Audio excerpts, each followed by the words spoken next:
Ali naka-standby sa linya naton si Police Colonel or Lieutenant Colonel Abner Hordan sang Uton PNP. Angot ini makabyanan sa pagpasaka na sang kaso nga murder sa angot sa pagpatay sang isa ka member sang CIDG dila makabyanan sa area sang Uton o municipality of Uton sa nagligad nga gabi, no? Sa linya naton si Colonel Hordan. Sir, good morning. Pero sir, mayong aga. Sir, na-file na gid man ang kaso, sir, no? Nga, anong ipal nyo? Murder against sa sining construction worker? Yes sir, balik kahapon na file nato ng murder case through inquest proceedings sa Iloilo Provincial Prosecutor's Office sa Iloilo Hall of Justice. So, murder siya lang gid isang ginpailan. Yes sir, sir. Pero daw bati ko ang babae kuno nga gabantay o tagiyak tiyanggi daw ginbuno man. Ano man, why ito ay malabot? Actually sir, napilas man siya, pero ang pagkapila siya through sa pagpasipay sang pagkadinamo sa buhay. So bali hindi intentional.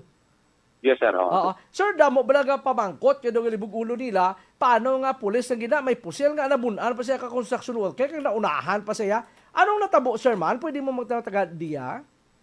So bali sang December 16 sa mga alas 7 sang gabi ang ato na suspect ni kaupot sang iyang abyan nag-inom-inom dito sa tiyanggi ni Juanis ang aton ni Donaros. So bali kay birthday sang upod niya mga alas 7. So pag alas 10 sang gabi nag-abot man ning aton na victim nagkatom na nag-inom-inom dito sa tiyang na porsyon. So dayon ang upod sang aton na suspect nagbakal si Gerlio ginagda sang aton nga victim sang isa ka botelya nga Red Horse. Nag-inuman sila pagkatapos sa inom sang isa ka botelya nga Red Horse natulugan sa bangko. And then naglisensya ning aton nga victim sa Tagiya Katsanggi nagsunod dito sa may balay na yon sang aton nga Tagiya Katsanggi naglisensya nga mapulis na siya. So okay, wala man sa anong rason ang tungod sa kahulog po ng aton nga suspect nagasinya sa Tagiya Katsanggi nga sinotong iyang dita paksyon niya. So why man ginmime sang Tagiya Katsanggi kay abiya joke lang. So ginambala niya nga hindi ina pagilap kay bisita ko ina. So amo to wala na istorya na ang aton nga victim kag ang Tagiya Katsanggi na nagsuksok na galit ang helmet ng aton nga victim kay masakay na siya nga motor. Wala man sa kung anong rason, tingkatuan sa sang suspect ginbuno. Sa din ang igo ya sini sir nga away agid masagang, din ang igo ya sini. Ang igo ya sa chan kay medyo nagatakilit sila sang Tagiya sang Katsanggi, abi nga nagaistorya nagatakilit siya sa suspect, so amo na nga way sa kapreparar. I see. So why sang singgitanay o whatever, binuno ilang iagulpi, amo na way preparar ang pulis? Yes sir. Dako ang kutsilyo sa gigamit? So hindi magit masyado kadako. So mga more or less mga 5 inches lang. Mga pila gani sir ang edad sang suspect ni Selman? Mga pilang edad? 36 years old. I see. Bali ka obra sa construction, malapit na sa area, may construction site dira. Paano siya kalabot? Yes sir. Dira man mismo nga barangay sa obra.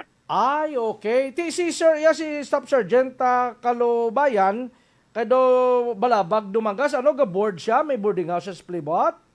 Gamotor siya, sir, no? Gamotor. Bali, sir, magkakilala sila sa Tagiya sang Katsanggi. I see. Okay. So, ito yung isa nga ginagdaya, bali kilala to yung daan ka pulis, ang upod sang suspect nga ginagdaya itong itagaan Red Horse.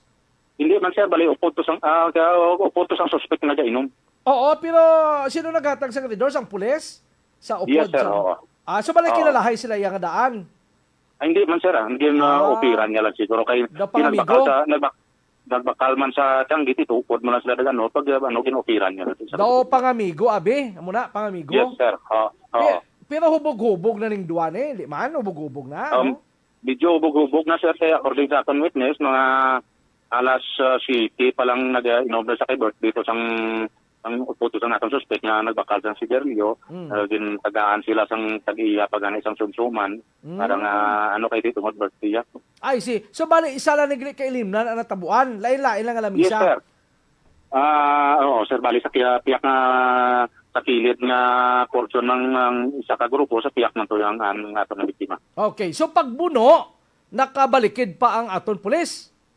Yes, sa pag-uno, gin pasipay sang aton nga tagayakatang giging tiklod niya, moto nga nagsinggit ang aton kuno nga biktima nga ano kay mo iya, tapos dala nga nagkabunot sang iyang armas, natiruhan niya man ang aton nga suspitsado. Di nang igo, sir? Sang suspect? Naigo man siya sa tiyan. Ay, si. Asa subong at hospital? Yes, sir, ara sa admitted yapon sa West Visayas State University Medical Hospital pero nabantayan sa aton nga tropa nga. Ay, ahay ka subo man, no? So, utod na ton from CIDG. Madugay na ni si Sir Kalubayan, nag-duty sir sa CIDG, sa kampo? I don't know, sir, kung kailan na sa katuig nga na-assign sa kwan sa aton sa IDG. Oo, Staff Sergeant. Siguro mga 40s na ini, no? Staff Sergeant, iyang rangko. Mga 40. Yes, sir, mga 40 years old siya. Mga 40. Daw magulang-gulang sa suspect. Yes, sir. I see, okay. So, wala altercation, wa iba isa, wa imandum tanay, hinubog lang gito iya, most probably. Yes, sir. Oo, sir. I see. So, na-file kahapon, kasong murder, batok sa kaya Dan Garfilio. Yes, sir, napailan natin kahapon. Teka lang siya, sinong witness na sini? Ang tag-iyak tiyangge or atong upod niya nga gitagaan niya redors? Sinong witness, sir?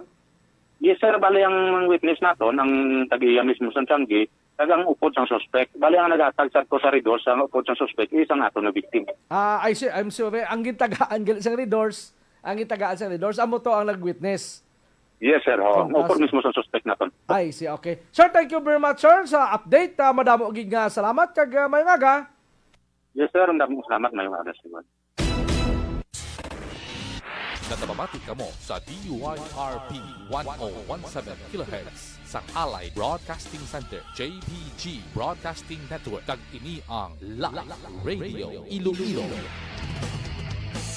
Okay mga kabyanan, batian si Police Lieutenant Colonel Holdan, ang Chief of Police ng Oton Municipal Police Station. So na-file ang kaso, batok sa construction worker nga nagpatay, sa nagbuno sa member sang CIDG. Natababati kamo sa DYRP 1017 kHz sa Allied Broadcasting Center, JBG Broadcasting Network, kag ini ang